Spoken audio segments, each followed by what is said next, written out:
Hello Year 3 and welcome back to your next writing lesson. We are going to continue working on our new diary entries, but first thing I would like to do is make sure that you have a pen and a piece of paper handy and also your do now ready to go. So I'm going to share my screen with you and just quickly go through what I would like you to do. So your do now is a word changer sheet. You're going to be looking at the past tense. So remember, usually we just add the suffix ed, or there is an extra rule you need to follow, which is if there is a vowel before the last letter, then you may need to double that last letter. However, that isn't always the case, so just be careful.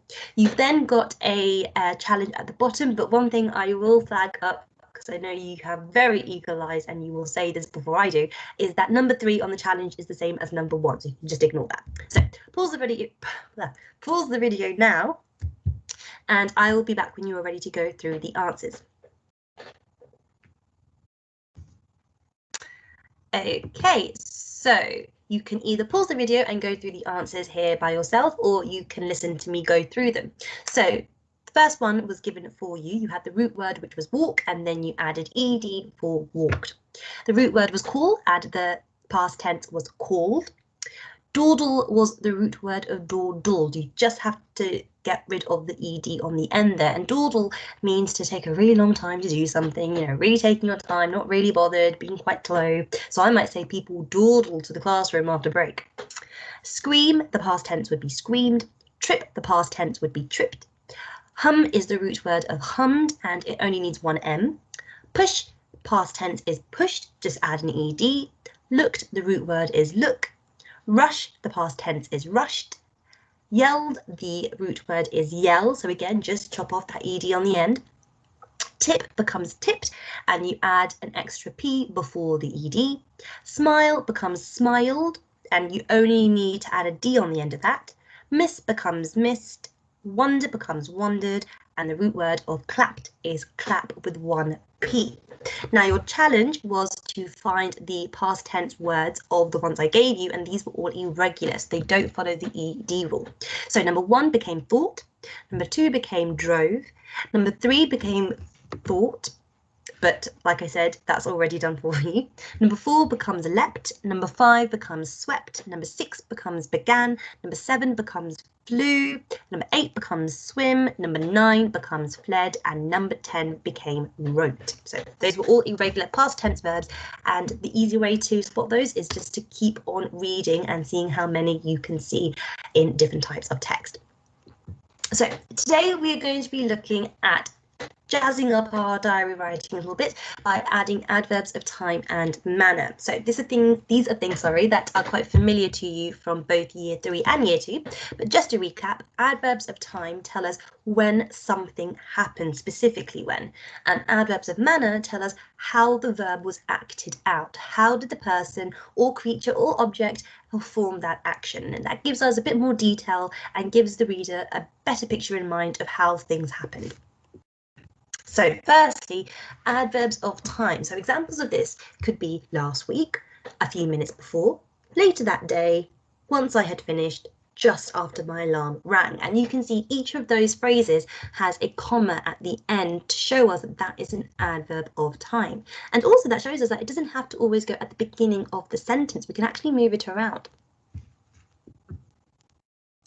So I have a word bank here of different adverbs of time, and I'm going to use them in those two sentences here. I ate my breakfast and walked out of the door to school. Now, that sentence is fine on its own, but it doesn't tell me exactly when the action happened. When did you eat breakfast and walk out of the door to school? So if I just added something like, shortly after I ate my breakfast and walked out of the door to school, that tells me that something happened before then. Maybe I woke up and got dressed. Second sentence, I strolled for what felt like ages until I arrived at the school gates. So again, doesn't tell me exactly when I arrived at the school gates. That's what my adverb of time is for. It's going to give me a little bit more detail. I strolled for what felt like ages until, maybe you guys have an idea of what you could use here, but I think I'm going to go for finally. I strolled for what felt like ages until finally I arrived at the school gates. Already my sentences have a lot more detail and tell me when the action happens. Okay, now we've got adverbs of manner. Now, these are my favorite. These tell us how the verb was acted out, gives our writing more detail, makes it more interesting. Now, easy way to spot them, they usually end with the suffix ly. They're ly words. So, in my picture here, I've got the examples of suddenly, hurriedly, generously, kindly, powerfully, gladly. All of those give me an image in my head of how something happened. So if I had the sentence starter, the dog growled, how did the dog growl? Angrily, menacingly, ferociously, loudly. All of those tell me that that dog is probably not one to be messed with. But if I changed it to the dog growled quietly, softly, shyly, nervously, that gives me a very different impression of the dog. That's why they're really handy to use in our writing. So again, same exercise. I have got two sentences here and I have got a range of ly words, lots of adverbs of manner I could use there. So take 10 seconds to go through those. And now we're going to read these sentences and see which one would help to complete it with more detail. Sunny sang happy birthday to his brother with the rest of his family. Quietly, Sunny sang happy birthday? Possibly, but I want to assume that Sunny was singing with a big loud voice, so I'm going to go for loudly. Sunny sang happy birthday to his brother with the rest of his family. He gobbled down a slice of cake once the candles had been blown out. Now, I know someone's gobbling down a slice of cake. They're probably feeling quite happy about that. So I could either go for happily gobbled, joyfully gobbled, quickly gobbled.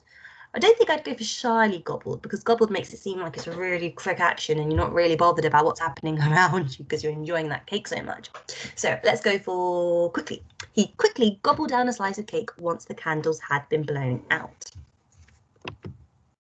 Okay, so I have got a very funny picture here of a dog enjoying an ice cream. So what I'm going to do now is use both an adverb of time and manner to make this sentence a lot more detailed. So at the moment, it just reads, the dog had licked my ice cream. But if I was to use an adverb of time, before I knew it, the dog had licked my ice cream. How did the dog lick the ice cream? Well, if I didn't have this picture here for reference, I could say the dog had greedily licked my ice cream. And you could change those adverbs of time and manner to something that you find a bit more suitable and make that sentence your own as well. So take a few seconds here. How would you change my adverb of time and my adverb of manner to make your own sentence? Okay, now let's have another go. Now I have got a picture of a ballerina here for you. My sentence just reads, the ballerina danced across the stage.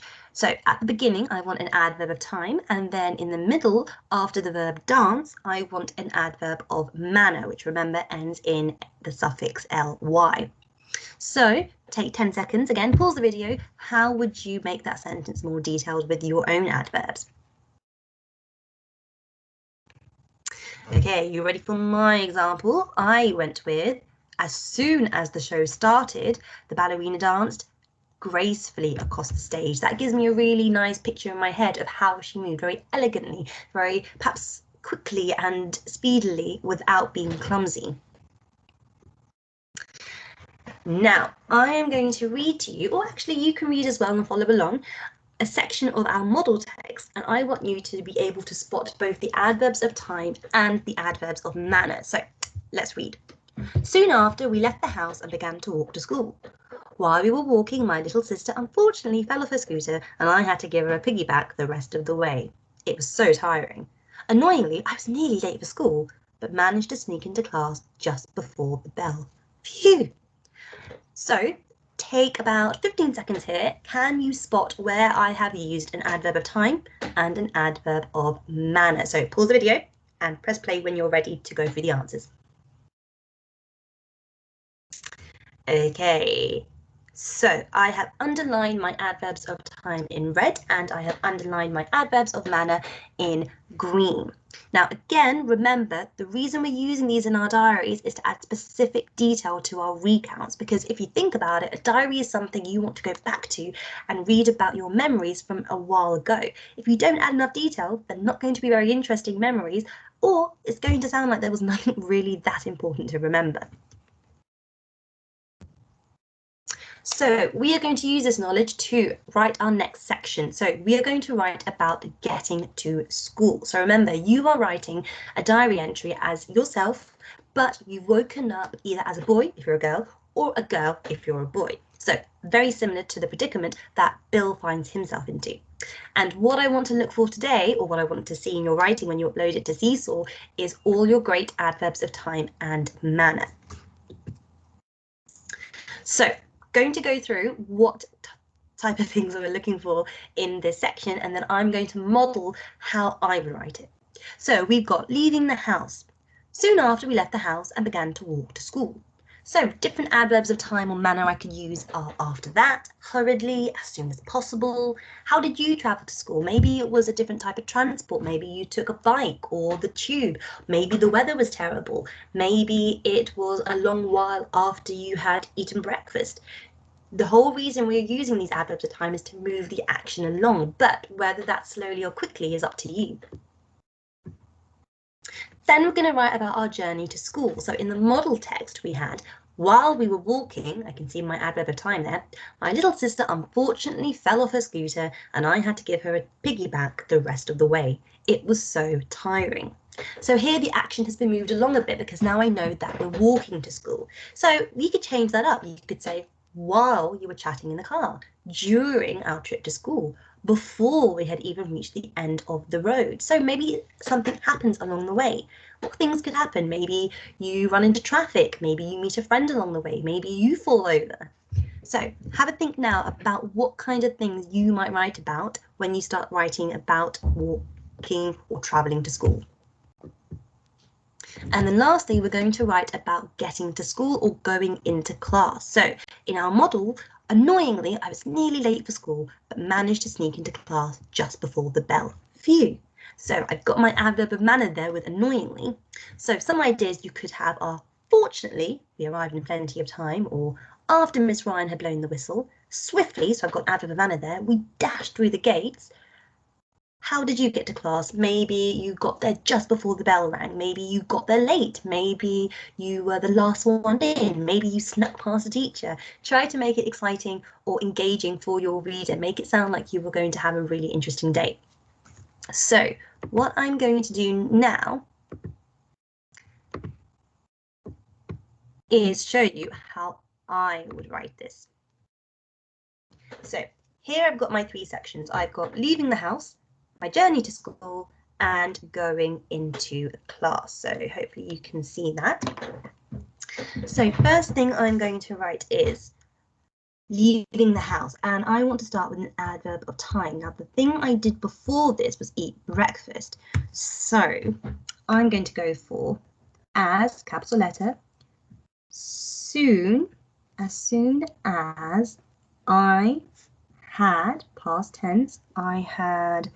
Now, I don't want to use the word eat. I want to use something a bit more powerful than eat. Gobbled, I think. As soon as I had gobbled my breakfast.